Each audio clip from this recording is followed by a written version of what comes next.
Bonsoir à tous, merci d'être au rendez-vous pour une nouvelle édition sur Monaco Info. Parmi les faits marquants du jour, le gouvernement princier a tenu une conférence de presse aujourd'hui. Il a annoncé un nouvel assouplissement des mesures sanitaires en principauté. Nous y reviendrons dans un instant. Alberto Giacometti au cœur de l'exposition estivale du Grimaldi Forum. Qui était l'artiste? Quelles étaient ses influences? Le directeur artistique de l'Institut Giacometti, Christian Allandette, sera avec nous pour en parler. Culture toujours, après New York, Londres ou Hong Kong, la galerie Hauser & Wirth a choisi Monaco pour ouvrir sa toute nouvelle galerie. Laetitia Catoire, en charge de cette installation monégasque, sera également notre invitée. Dans ce journal, nous évoquerons aussi ce don de l'association MIR à la Croix-Rouge monégasque et le récital du pianiste Christian Zacharias. Mais tout d'abord, rejoignons Sandrine Nègre pour détailler les nouvelles mesures sanitaires annoncées par le gouvernement princier aujourd'hui. Bonsoir Sandrine, que faut-il retenir de cette conférence de presse ? Bonsoir Émilie, voici donc ce qui change à compter de samedi. Le couvre-feu passe de 23h à minuit. Il sera en cours jusqu'à 6h du matin. Possibilité pour les restaurants d'accueillir des résidents des Alpes-Maritimes et de la proche Ligurie jusqu'à San Remo. Les tablés passent de 6 à 8, l'espace entre ces tables passe à 1 mètre. Dans les bars et cafés, le service de bar peut être assuré sans limitation horaire, autre que celle qui découle des dispositions légales habituelles. Concernant la vaccination, elle sera désormais possible à partir de 12 ans avec bien sûr autorisation parentale ou du responsable légal. Le télétravail n'est plus obligatoire mais il reste recommandé. Sachez qu'au cours de cette conférence de presse, il a aussi été question du pass sanitaire. Il sera opérationnel début juillet via une application lorsque le dispositif sera disponible dans les mêmes délais que dans les pays de l'Union européenne. La principauté avait anticipé et commencé à y travailler depuis le mois d'avril. Tous les monégasques et les résidents qui souhaitent ce pass pourront en disposer. Tous les détails, Émilie, seront donnés par le gouvernement dans quelques jours. En revanche, Sandrine, qu'est-ce qui ne change pas ? Eh bien, le masque doit toujours être porté, y compris en extérieur. Pas de reprise des saunas, hammams ou jacuzzi. Ces décisions ont été validées par le souverain après une nouvelle réunion du comité mixte gouvernement et conseil national. Nouveau point, Émilie, dans 15 jours. Merci Sandrine. Écoutons à ce propos le ministre d'État Pierre Dartout qui revient sur la philosophie qui a guidé les choix du gouvernement. Ce qui a motivé ce nouvel aménagement, c'est toujours la même ligne en ce qui nous concerne, celle qui est voulue par le souverain, c'est-à-dire un équilibre entre la vigilance et la prudence qui sont toujours nécessaires, et puis aussi l'assouplissement, parce que la situation incontestablement s'est améliorée. Sauf que la bataille n'est pas gagnée. Nous avons encore beaucoup de choses à faire. Nous avons des raisons d'être vigilants. Il y a malheureusement toujours des cas positifs en principauté, même s'ils sont effectivement beaucoup moins nombreux. On s'inscrit donc dans une démarche qui est celle des marathoniens et non pas celle des sprinteurs. C'est-à-dire qu'on travaille sur le long terme et qu'au fur et à mesure que les événements se produisent, que les situations évoluent, nous pouvons ajuster notre action, nos mesures, mais tout en gardant à l'esprit que nous n'avons pas fini la course et qu'il y a encore des épreuves à passer. Voilà pour ce que nous pouvions dire sur ces nouvelles décisions du gouvernement princier. Retrouvez tous les détails sur nos réseaux sociaux. Cet assouplissement est synonyme de retour à une presque normalité à l'approche de l'été. Les concerts, les expositions reprennent. La programmation est d'ailleurs riche à Monaco, comme par exemple au Grimaldi Forum. Écoutons son directeur général, Sylvie Biancheri. Elle est interviewée par Christine Datomel. Alors c'est une programmation riche que nous avons travaillée déjà depuis quelques mois. 2 grandes expositions, évidemment la grande rétrospective Alberto Giacometti, le plus grand prêt jamais accordé par la Fondation Giacometti à Paris, 230 œuvres, donc vraiment un parcours extraordinaire et une exposition exceptionnelle. Ensuite, une deuxième exposition, celle-là consacrée aux bijoux de la collection de Diane Venet, des bijoux qui donc vont nous permettre de faire, on va dire, une espèce de tour miniature artistique du 20e et du début 21e, puisque l'expo s'intitule Bijoux d'artistes de Calder à Kunz, et effectivement des bijoux qui auront été faits par tous les grands artistes du 20e, et donc une très jolie promenade dans l'espace Indigo. Et puis des concerts, bien sûr, des ballets, 2 grands concerts. Le 2 juillet, Patrick Bruel, qui est donc, comme nous en sommes très heureux, un des seuls concerts que l'artiste a maintenu. Donc ce sera au Grimaldi Forum le 2 juillet. Julien Clerc, un autre grand artiste français, le 11 septembre. Et puis l'Académie de danse fin juin, les ballets de Monte-Carlo. Art Monte-Carlo qui vient au milieu de l'été, et c'est une belle chose pour nous puisque le salon a été décalé pour les raisons de crise sanitaire, mais de ce fait ça crée véritablement une très belle synergie culturelle avec donc ces 2 expositions produites par le Grimaldi Forum et le salon professionnel Art Monte-Carlo, avec un grand rendez-vous et beaucoup de galeristes très importants qui vont venir en principauté. Ils n'ont pas eu l'occasion d'assister à des salons depuis très longtemps. Donc une programmation très riche, et on espère vous accueillir très nombreux. Vous venez de l'entendre, parmi les temps forts de la saison estivale du Grimaldi Forum, on retrouve l'exposition Alberto Giacometti, une rétrospective Le réel merveilleux. Elle est réalisée en collaboration avec la Fondation Giacometti. Sylvie Bancheri le disait d'ailleurs dans son interview, c'est le plus grand prêt accordé par la Fondation depuis sa création. Son directeur artistique est avec nous ce soir pour parler de cet événement qui débutera le 3 juillet prochain au Grimaldi Forum. Bonsoir Christian Allandette. Bonsoir. Il y a de nombreuses expositions sur Alberto Giacometti, mais celle qui sera présentée à Monaco proposera un véritable voyage dans la création de l'artiste. Oui, c'est une très grande rétrospective qui se déploie sur 2500 m² de surface avec 230 œuvres de l'artiste, toutes techniques confondues, sculpture, peinture, dessin, dont certains inédits. Et voilà, c'est une des plus grandes rétrospectives qu'on a organisées ces dernières années.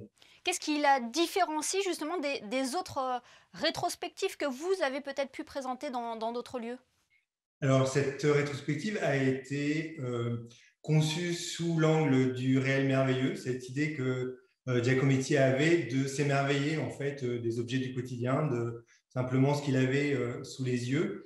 Et la volonté de cette exposition était de montrer à la fois les grands chefs-d'œuvre connu de Giacometti, donc le grand sculpteur que tout le monde connaît, mais aussi de montrer des facettes peut-être un peu moins vues de son travail, notamment des peintures, beaucoup de dessins, certains montrés pour la première fois dans cette exposition. Oui, pour résumer, elle va permettre une vue complète de sa création.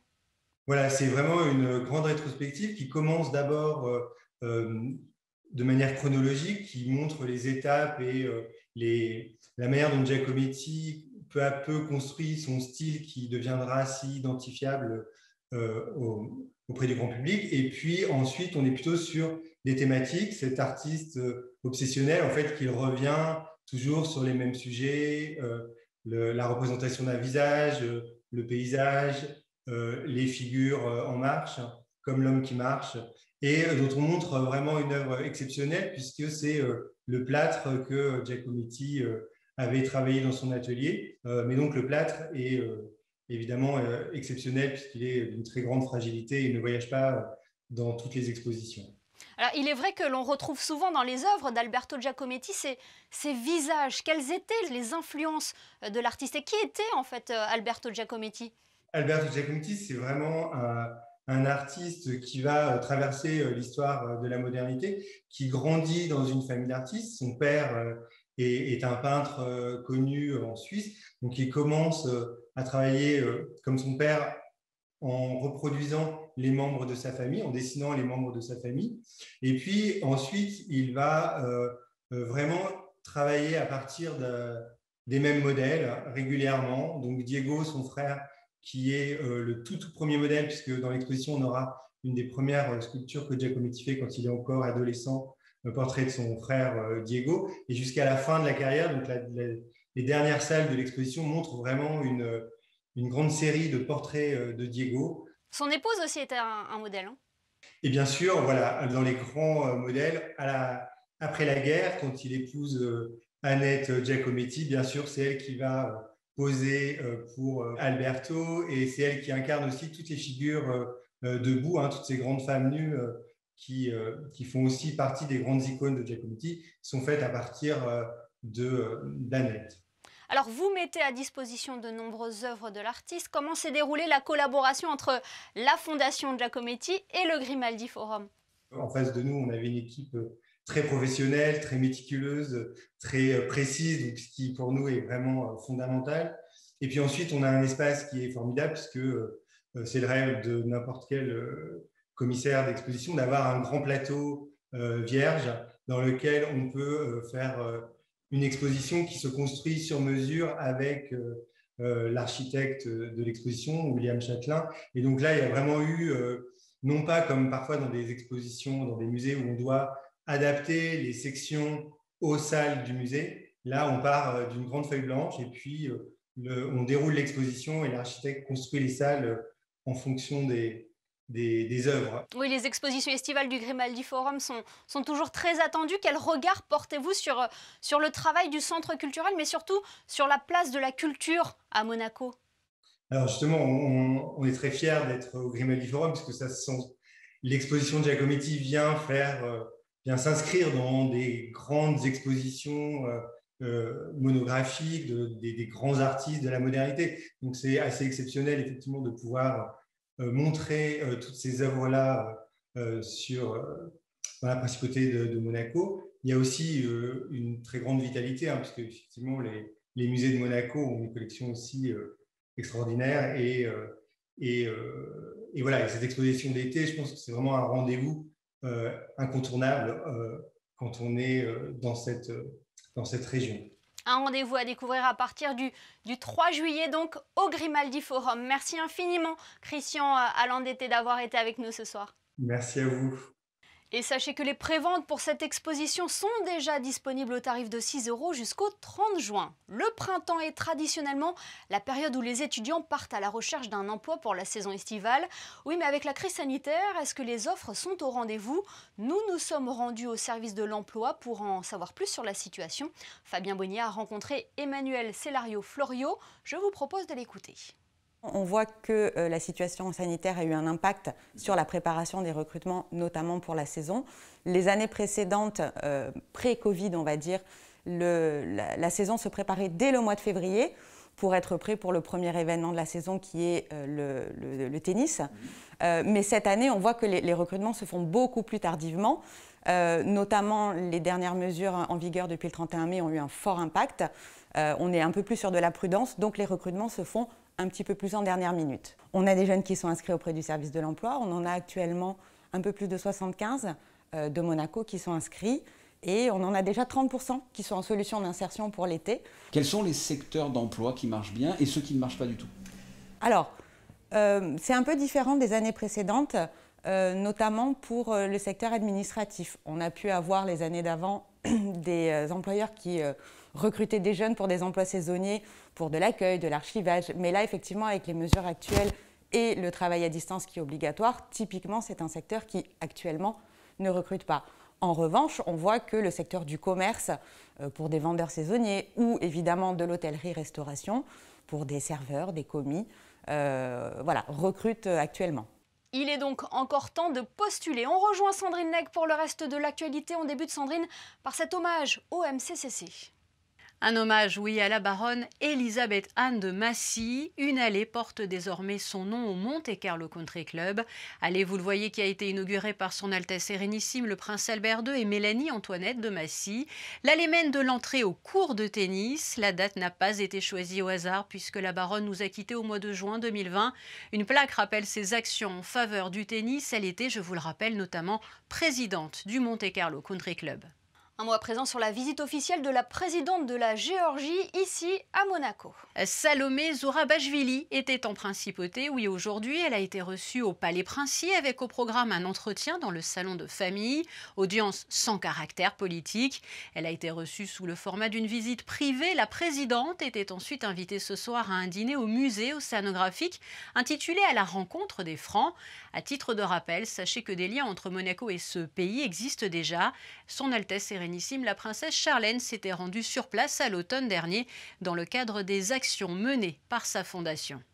Et puis enfin, retour sur ce rendez-vous qui a eu lieu au Yacht Club de Monaco. Le Yacht Club a en effet accueilli le déjeuner du gala des femmes leaders mondiales Monaco, déjeuner en présence de son Altesse Sérénissime, la princesse Stéphanie, qui en est la présidente d'honneur.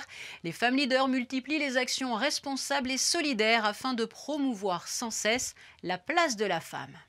Merci Sandrine. Place à présent à ce don qui vient d'être réalisé par MIR. L'association Sospelloise a offert à la Croix-Rouge monégasque un véhicule médicalisé. Plus de détails dans ce reportage d'Alexandra Pani et Alexandra Marangoni.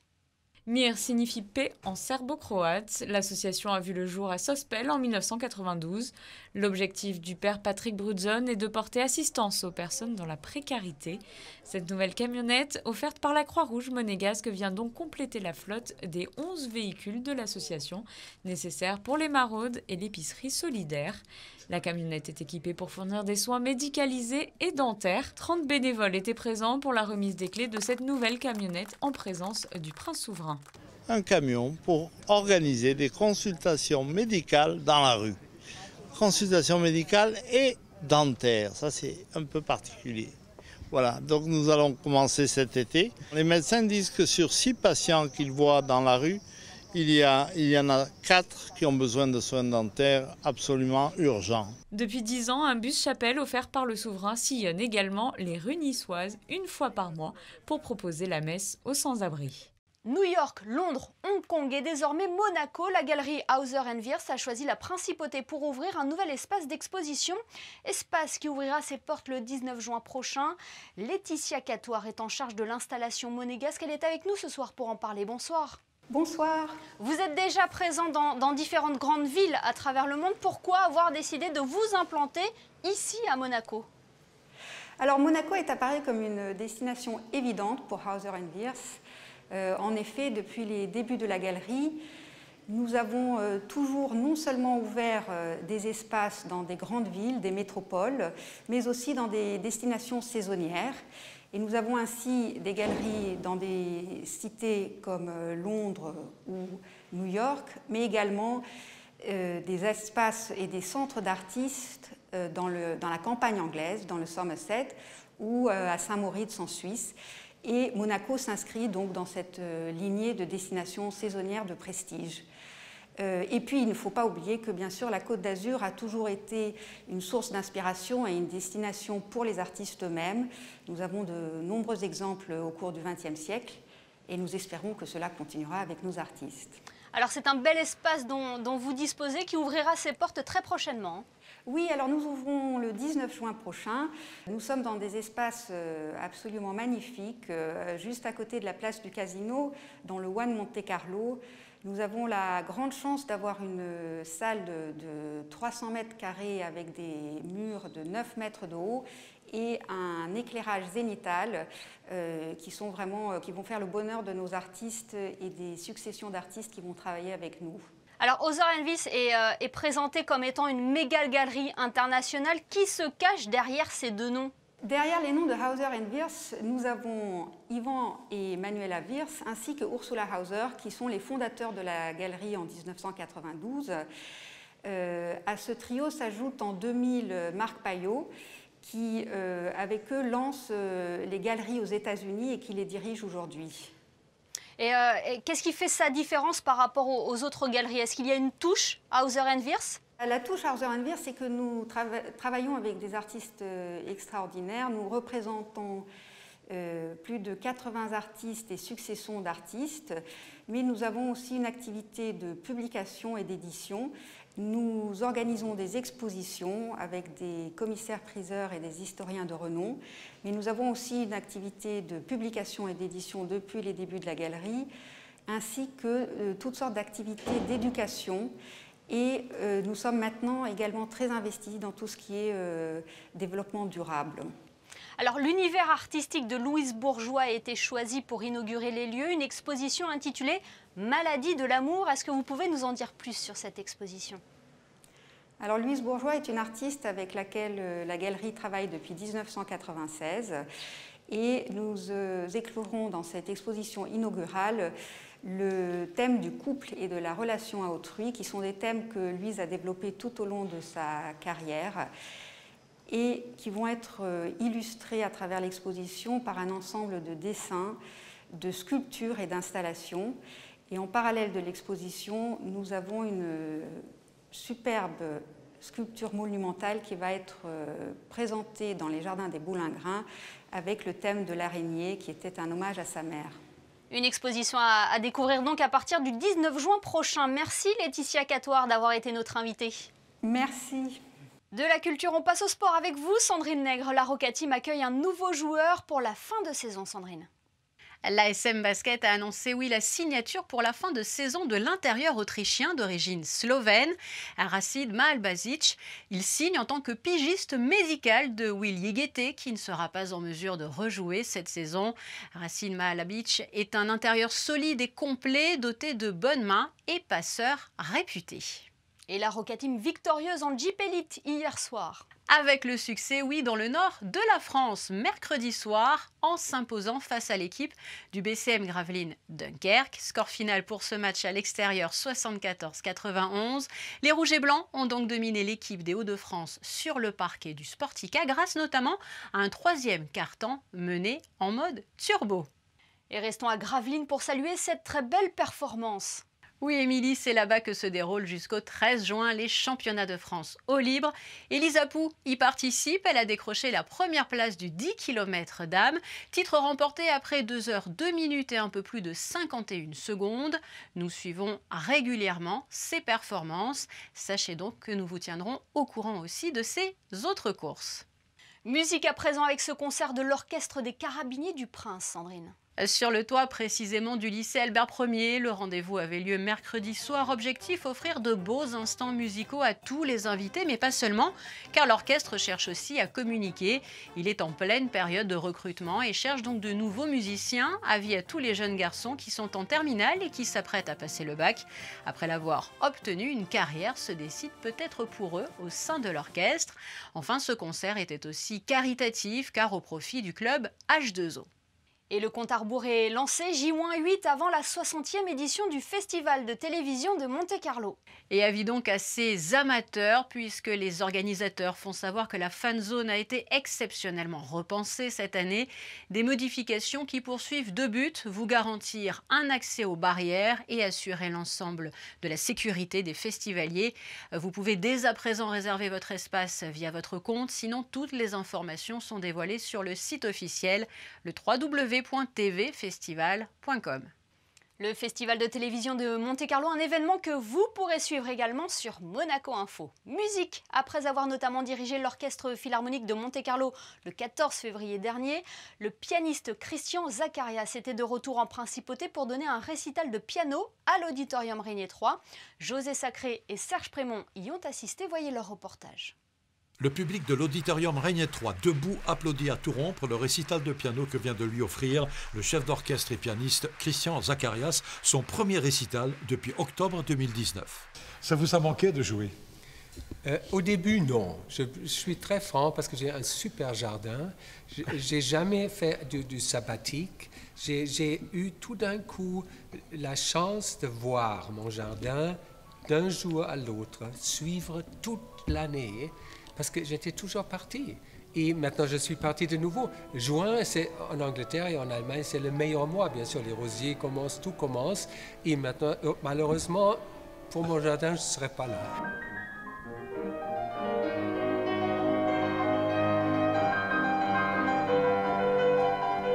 Avec un programme bien choisi de variations, puis de sonates de Beethoven, Haydn et Schubert, Christian Zacharias a littéralement envoûté le public. Je suis content et le public a très très bien suivi. Ils étaient silencieux, c'était super.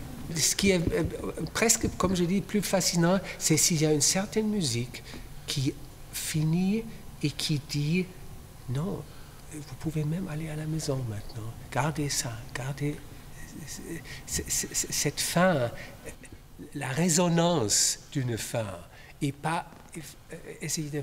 Bon, on applaudit et on est bien et après, finalement, j'ai aussi joué un bis. Mais aujourd'hui, j'ai vu cette trace de gens qui hésitent, qui ne veulent pas détruire cette ambiance.